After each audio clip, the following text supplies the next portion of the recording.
ये जो पोजीशनिंग है आदिवासी, आप क्योंकि आंकड़ों के खिलाड़ी हैं शमशाद, जो पॉलिटिकल पोजीशनिंग है वो पॉलिटिकल डिविडेंड भी देती है क्या?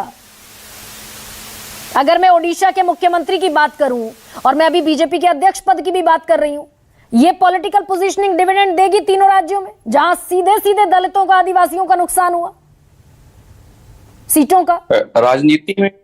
राजनीति में गरिमा जी क्या होता है, बहुत सारी बातें मिलकर एक परिणाम देती हैं। ठीक है, जैसे अभी हम मान लीजिए चर्चा कर रहे हैं कि सिर्फ दलितों की वजह से ही इतना बड़ा चुनाव में अलग रिजल्ट आया, बट इसको आप देखें तो ये पहला चुनाव है जो पिछले 2 चुनाव के समकक्ष में लड़ा जा रहा है, जहां मुद्दे बहुत ज्यादा काम किए हैं और मुद्दों ने बहुत इंपॉर्टेंट रोल अदा किया है।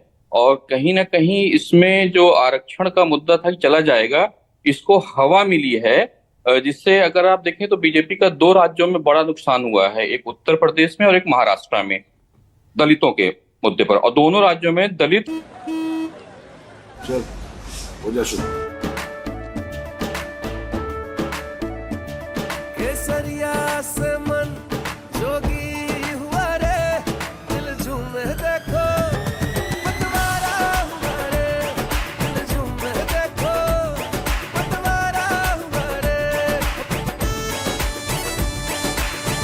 हर पल मनाओ केसरी त्योहार। विमल बोलो जुबां केसरी। वोटर सामान्य तौर पर जो उत्तर प्रदेश था, यहाँ पर बसपा का वोटर था।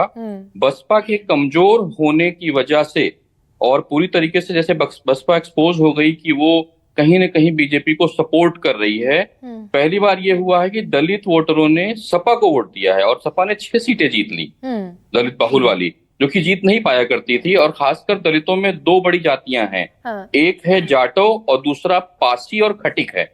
जाटो अभी भी जो वोटर है वो उसने बसपा को वोट दिया है, क्योंकि बसपा भी खत्म नहीं हुई है, लेकिन जो अदर्स थे उन लोगों ने अपना वोट सपा की तरफ शिफ्ट किया है। ये बड़ी उपलब्धि सपा के लिए घटकर बीएसपी का 9% रह गया।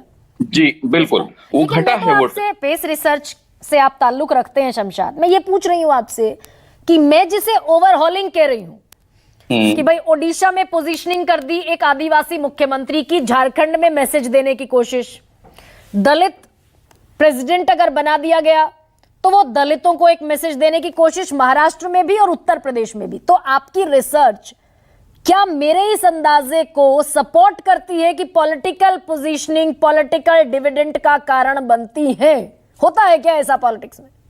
हाँ बिल्कुल, पॉलिटिकल डिविडेंड का कारण बनती है, लेकिन इसको आप 2 एग्जाम्पल समझिए। मध्य प्रदेश में मोहन यादव को मुख्यमंत्री बनाया गया था इस बात को ध्यान में रखते हुए कि इसका लाभ उत्तर प्रदेश में लिया जाएगा यादव वोटों से, ठीक है, बट वो लाभ बीजेपी को नहीं मिला, ठीक है ना। तो अब अगर कोई दलित अध्यक्ष कांग्रेस का है, उसका लाभ कांग्रेस को मिला, लेकिन अगर इस चुनाव को आप देखेंगे तो इसमें लाभ दलित वोटों के कांग्रेस को इसलिए नहीं दिया गया कि उनका वोटर, जो उनका अध्यक्ष है वो दलित है, वो इसलिए दिया गया कि उनके अंदर कहा जाए कि जो एक कैंपेन था कि असुरक्षा की भावना आई कि हमारा आरक्षण चला जाएगा, जिसका बहुत ज्यादा लाभ मिलता रहा है दलित समाज को, उसका मुख्य कारण ये था। और डिविडेंड पॉलिटिकल निश्चित तौर पर राजनीति में मिलता है चेहरों के आने से, लेकिन ये उतना बड़ा एडवांटेज नहीं देता है कि जिससे पूरा चुनाव पलट जाए। लेकिन कॉम्बिनेशन होता है विजय जी, बिल्कुल बिल्कुल होता है, इससे इनकार नहीं कर सकते। कॉम्बिनेशन होता है विजय जी।